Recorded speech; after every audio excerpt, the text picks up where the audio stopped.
Hey, Living Word, Pastor Eric here. I'm out on my property this afternoon. I had to fix a hole in my fence where my dogs had been getting through the fence into the neighbor's yard. Take a look at this right now. So there was a hole in this fence and I had to put this wire right here. And the dogs were getting through here, running through my neighbor's yard. This is his little bike track, and the church, the St. Paul's Lutheran Church, is right next door, and they were running around in the Lutheran church and running around in this backyard. So I had to put this up to keep them from going through. That was their sneaky The neighbor's super cool. Really, he doesn't mind if the dogs are over there. The church next to it is a Lutheran church, so I'm cool with that. But I'm not sure that they were. But anyway, so what I had to do was I found another hole in the fence down, about 100 feet down the fence line, and I fixed it up, and they still were getting out. So I finally found this one, and then I put that barricade up so they can't get through. What I was thinking about when I was doing this, it was like, the dog's safety. I want the dogs to stay in my yard for their safety. I want to make sure they don't end up at the pound. I want to make sure they don't get hit by a car. They don't, get shot, because we have some cows out in the area and people want to protect their cattle. I want to make sure that they're safe.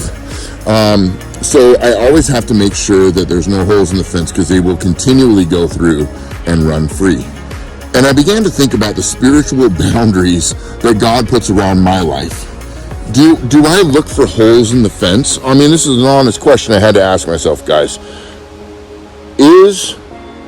Am I always looking for holes in the fence so I can just kind of go outside of his covering, go outside of his protection, go outside of the boundaries that he's created in my life, to kind of see what's out there?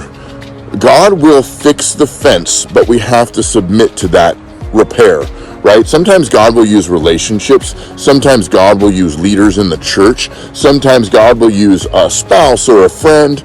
Sometimes God will use a certain sermon or a Bible passage to help us remind us to stay in the boundaries of God's word and the life that he has created for us and the safety that he has for us. So I want us to think about that today on this Thursday thought.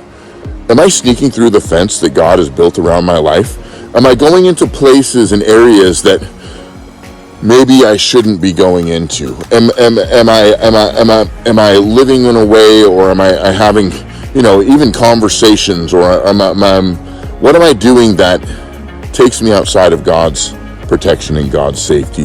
If there is, I need to submit to his protection. I need to submit to the way that he has put those protections around my life, because if I go outside of his protection, he's not there to watch over me. I need to stay within the boundaries that he's created for me. Just like in the Garden of Eden, Adam and Eve, they had free reign, but they couldn't touch this one plant. And they went, they went, and of course they ate from the fruit of the tree. And they weren't supposed to. They stepped outside of God's boundaries. I want to make sure that myself and that none of my good friends at Living Word Lutheran Church step outside of those boundaries as well.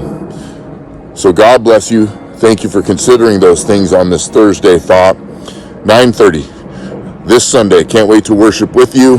Can't wait to go to Sunday school with you. I call it truth training, where we're taking a look at the book of Hebrews. We're still working out all the kinks and the idiosyncrasies of making sure we get organized, but that's kind of part of the fun, actually.